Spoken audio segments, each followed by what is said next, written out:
Hello friends, JJ here. So one of the very first things we teach little kids is the alphabet. And by teach, I of course mean bombard them with toys and books and videos that link the various letters of the alphabet with various objects. You know, A is for apple, L is for lion, yada yada. This is an aspect of our culture that is so mainstream, I don't think many of us ever really stop to think about it one way or another. But let us break it down a bit, because I actually think it is quite a weird tradition when you start to deconstruct it.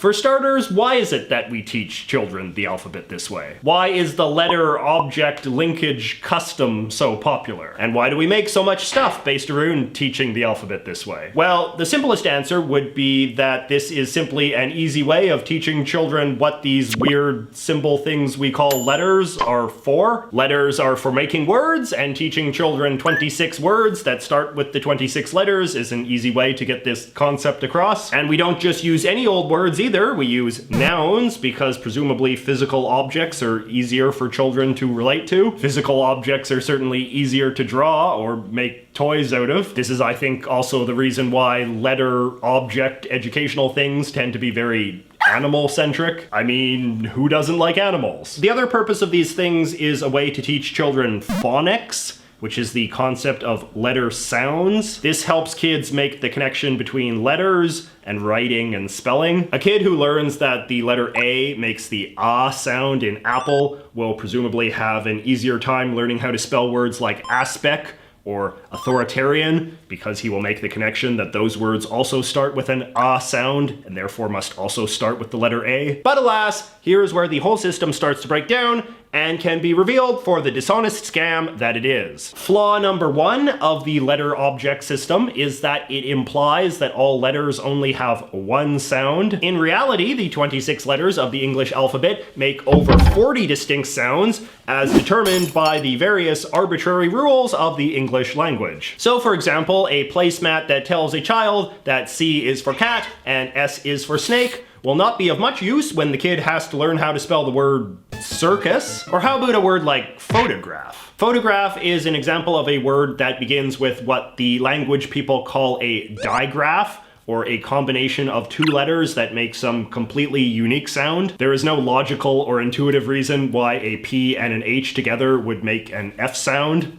That's just how we do things. Then there are the three-letter trigraphs, like the DJE in a word like badge, and even quadgraphs like the OUGH in a word like through or McCullough. For all intents and purposes, these weirdly pronounced letter combinations are the secret extra letters of the English alphabet, and it is impossible to learn how to read or write English without mastering them. But they go completely ignored by the standard object letter learning things, which only teach the 26 very conventional pronunciations of the 26 standard letters. Flaw number two is that excessively focusing on the letter sounds that begin words imposes a sort of artificial hierarchy of importance among the letters. In fact, I would say that this is one of the first things about the alphabet you learn as a kid, this idea that some letters are more important than others because more words start with them. So as part of my research into this topic, I did a comprehensive audit of 100 randomly selected ABC things designed for children. We're talking posters, we're talking puzzles, we're talking books, we're talking mats, we're even talking those horribly creepy YouTube videos they make for babies. And after tabulating all of the data, I made this. This is the world's most cliched ABC poster as determined by science. All of the objects on it are objects that my research determined were the ones statistically most likely to appear on any ABC thing. And you can see that I made the objects all different sizes based on just how statistically common they were. So the apple is really big because I found that in over 70% of all alphabet things, they use the word apple to represent the letter A. And this pig is really small because even though pig was statistically the most common object used to represent the letter P, this was only true in less than 20% of the cases. So anyway, according to my research, children are consistently taught that the four most useless letters are A, E, U, and Z, because most alphabet things imply that there are only 4 words that begin with these letters: apple, elephant, umbrella, and zebra. The 4 most useful letters, in contrast, are T, G, B, and J,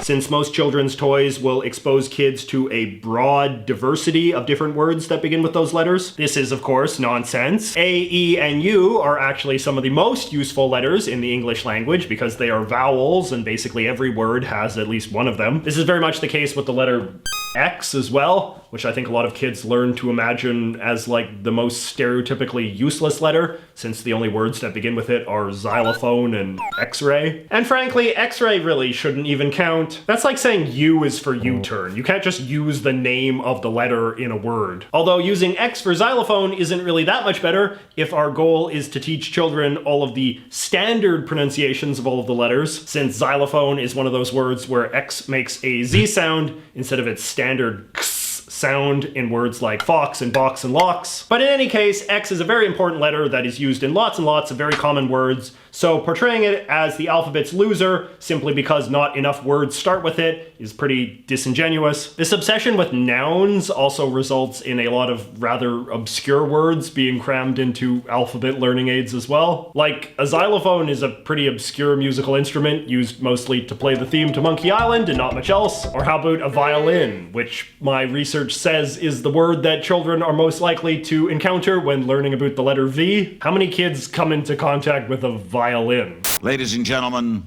Benjamin Shapiro.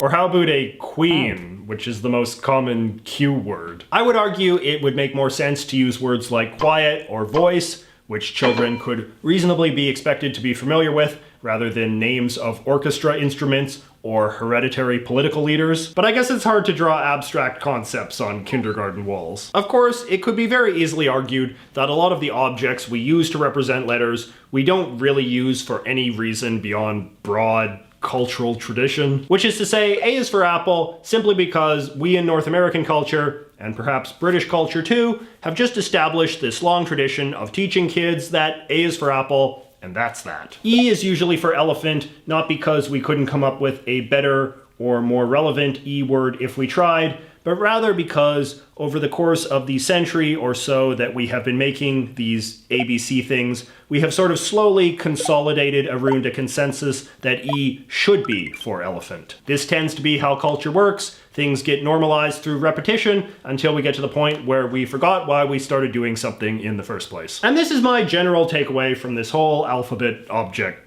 thing. It is more of a cultural tradition that we impose upon children than one with any clear or objective educational merit. I mean, don't get me wrong, it is obviously very important for children to learn their letters as soon as they can, but beyond fostering a sort of vague familiarity with the letters, basically everything useful a kid will eventually learn about the alphabet will come in spite of the very incomplete and flawed education he receives from one of these things. I shouldn't slag on English too much, of course. Pretty much every other language teaches their alphabet to children through this letter object system too. And from what I can tell, the problems inherent in trying to teach the alphabet this way are pretty common across all other cultures too. My favorite example of this is the Swedish alphabet posters, which often have nothing at all for the letter Q, because in Swedish there are basically no nouns at all that begin with Q. So hopefully you can see what I mean about how this kind of thing leaves you with a somewhat flawed perception of the relative importance of various letters. Anyway, I hope you guys find this topic as interesting as I do,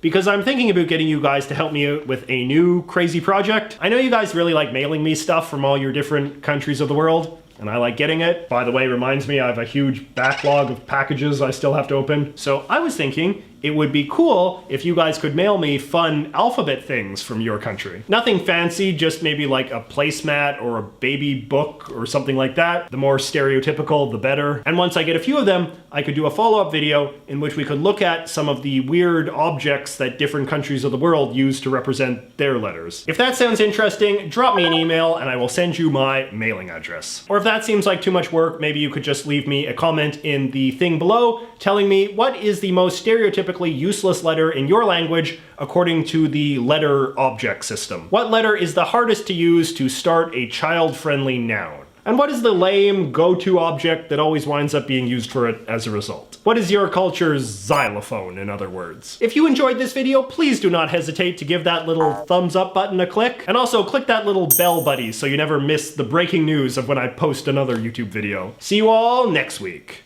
Man, we're getting close to 100,000 subs, eh?